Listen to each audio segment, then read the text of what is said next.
Hello and welcome to this FPL Game Week 8 deal sheet video with me, Holly Shand. Today I'm going to be picking out a player in each position that you should buy, monitor or sell. Help me get this one to 500 likes and subscribe to the channel. Let's get into it. Starting off with defenders then, and on the buy list is Aston Villa's Matty Cash, who is the most attacking defender in the game right now. He's seen 100,000 transfers in, the most bought defender in 21% of sides. And all the data in this video I'm going to be looking over the last 4 game weeks, in which case Cash is top for shots with 6 and second among defenders for expected goal involvement with 1.3. And the fixture swing is here for Aston Villa now. Nice fixtures over the next 3. That extends over the next 7 game weeks. So he's a player that you can plug into your team for the long term. On the monitor list is Newcastle United's Sven Botman, who failed a late fitness test with a knee injury and is expected now to be out for a couple of weeks. 50,000 transfers out for him already, the third most sold defender in 23% of teams. But I still think he can be a good pick long term. So perhaps if you bought him in a few weeks ago and you've already got a price rise, maybe you hang on to him with the hope that he'll be back shortly after the international break, because the international break between Game Week 8 and Game Week 9 gives him that extra week to recover. Newcastle United are a defence that you want to be invested in for the long term. 2 clean sheets over the last 4 game weeks. Good fixtures continuing. Botman has that goal threat. He's got a goal so far this season. He's also got an assist earlier on. So I do think he's a player for the long term. This is particularly for anyone that's already played the wild card and doesn't want to be wasting unnecessary transfers on a player that they'll likely bring back in a few weeks like myself. I think you hold on to him. On the sell list, though, is Brighton's Pervis Estupinan. A disastrous game week 7 for him, which saw him score an own goal and get subbed at half-time. Now, the reason we've liked Estupinan in FPL is because of how attacking he is. But for Brighton, he was their downfall in the game against Villa.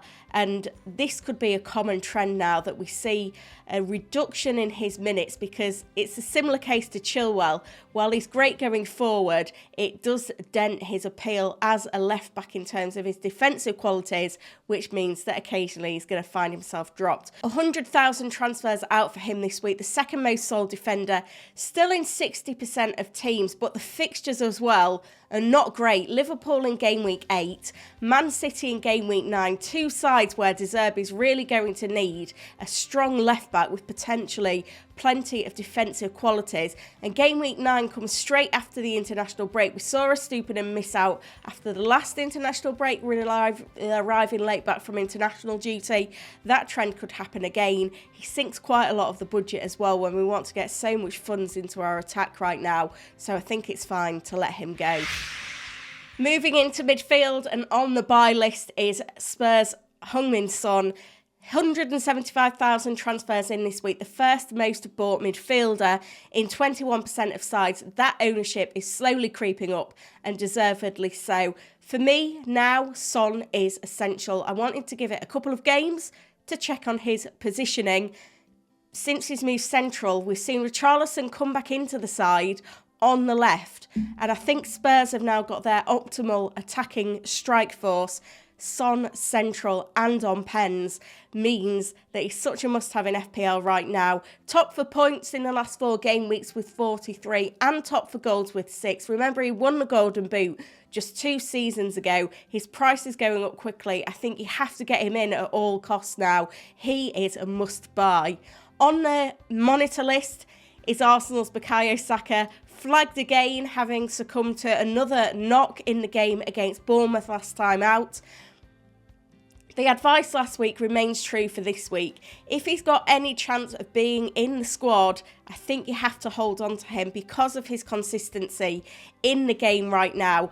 I mean, he's had 5 goal involvements in the last 4 game weeks. He's fixture proof. He's third for expected goal involvements over the last 4 game weeks on 3.4. The only concern is that it's City up next, and he might not be on penalties after Odegaard took the last one. I think perhaps this pair are kind of rotating the responsibility right now. Odegaard kind of took the ball off Saka for this one. I should imagine Saka takes the next one.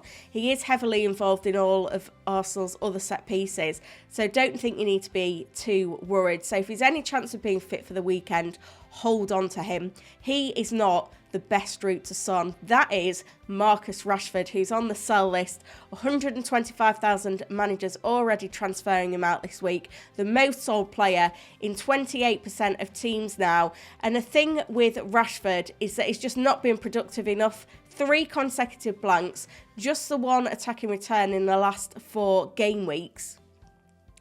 There are some encouraging numbers. He's top for shots with 19.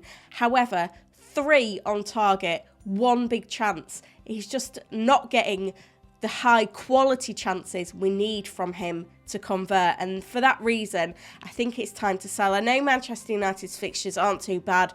Brentford at home and Sheffield United away up next, but you know what you get with your Sons, your Sakas and Salahs, and Rashford just isn't delivering it right now. He is an expensive luxury, and for me he's got to go.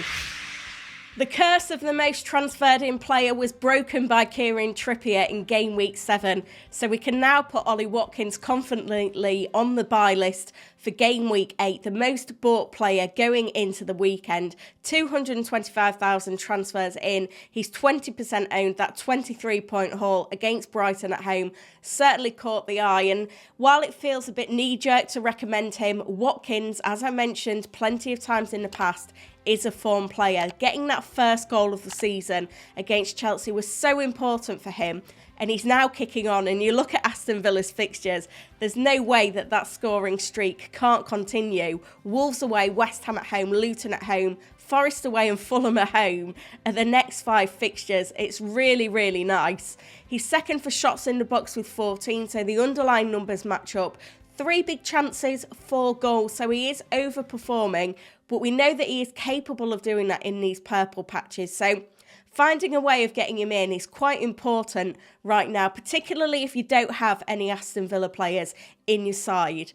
On the monitor list is Liverpool's Darwin Núñez. We're finally getting to the point where we're getting the fixture swing for Liverpool. Brighton away next, which it's hard to know what to expect from that game, followed by Everton and Nottingham Forest at home.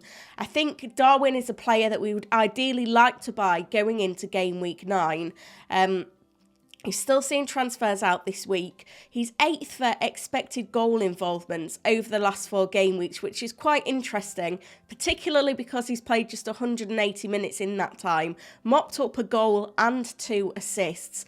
And the injury to Cody Gakpo, if that's set to move Gakpo out for a longer period of time, Núñez could be set for a spell of starts. He didn't get on in the game against Spurs because of the red cards, but I do think he will start to get a few more consistent minutes going forward, and with the fixtures for Liverpool, he could be an ideal man to bring in, so keep an eye on what he does in game week 8. Now on the sell list this week is Newcastle United's Callum Wilson. 25,000 transfers out already. Another injury issue for him. He really does struggle to stay fit, which is such a shame, but looking at his price tag, comparing him with Watkins, it looks like a really easy switch right now. There's just simply better options elsewhere. He wouldn't be in my list of top 3 forwards to own right now, or even top 5, even in a 3-4-3. There are better options to consider, so I think he's an easy one to move on ahead of game week 8. Get in the comments then and let me know your transfer plans for FPL Game Week 8. I will be responding to all comments on this video, and if you've enjoyed it, let's get it to 500 likes and subscribe to the channel as well. I'd love to hit 27,000 subscribers before the Game Week 8 deadline. Thank you for watching.